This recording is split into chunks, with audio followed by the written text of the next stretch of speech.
I was just wondering if I could ask you, from a legal perspective, how do governments go about trying to negotiate the release of these hostages? What concessions could be offered? How would it work?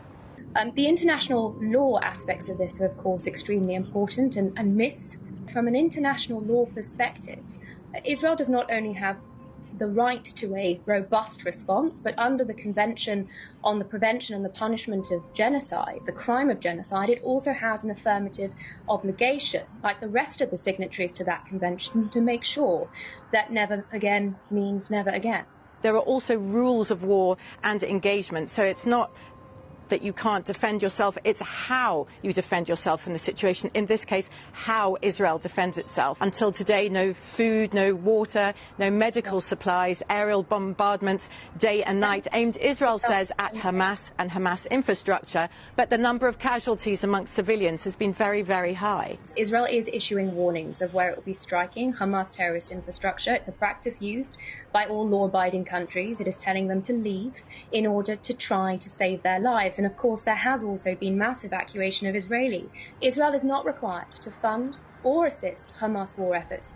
That isn't viable during a military campaign where Hamas exploits these transfers, stealing supplies and penetrating humanitarian organizations to mask its terror operations and to launder funds.